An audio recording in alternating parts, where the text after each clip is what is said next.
नमस्कार बच्चों, हमारे चैनल इंसाइटफुल हिंदी में आपका स्वागत है। आज की वीडियो में हम चर्चा करेंगे कि हिंदी और अंग्रेजी की लिखावट में कैसे सुधार करें। बच्चों, लिखावट सही करना क्यों जरूरी है? क्योंकि अगर आपकी राइटिंग खराब है, भद्दी है, तो इससे बहुत बुरा प्रभाव पड़ता है।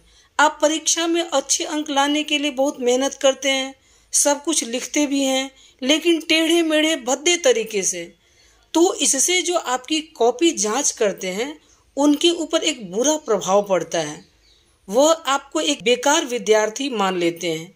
एक कहावत है ना, first impression is last impression, वही बात आपके साथ हो जाती है।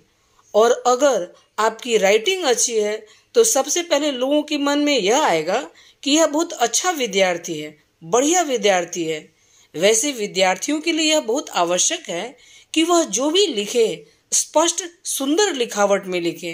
अपने भविष्य को उज्जवल बनाने के लिए लिखावट में सुधार लाना विद्यार्थियों के लिए बहुत जरूरी है।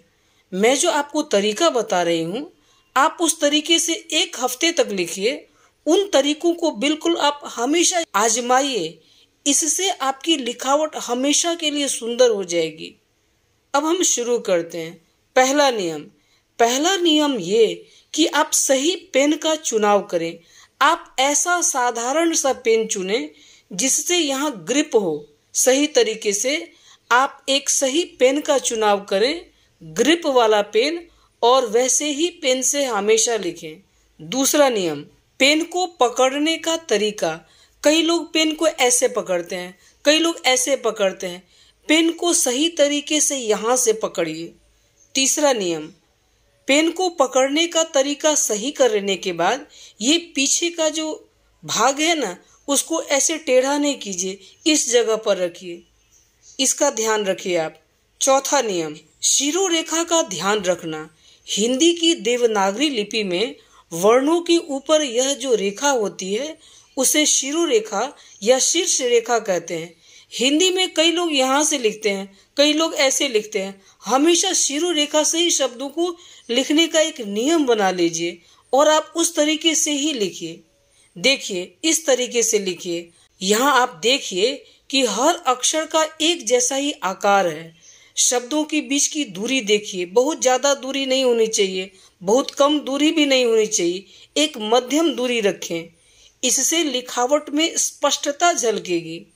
अक्षरों को छोटा बड़ा करके नहीं लिखिए, कोई बड़ा लिख दिया, कोई छोटा लिख दिया, इससे भी लिखावट खराब लगती है। ध्यान रखें कि सारे अक्षर एक जैसे आकार के हों और शब्दों के बीच एक निश्चित दूरी हो। जो भी आप नोटबुक या आंसर शीट पर लिख रहे हैं उसको टेबल पर सही तरीके से सीधा रखिए, उसके बाद लिखना शुरू कीजिए।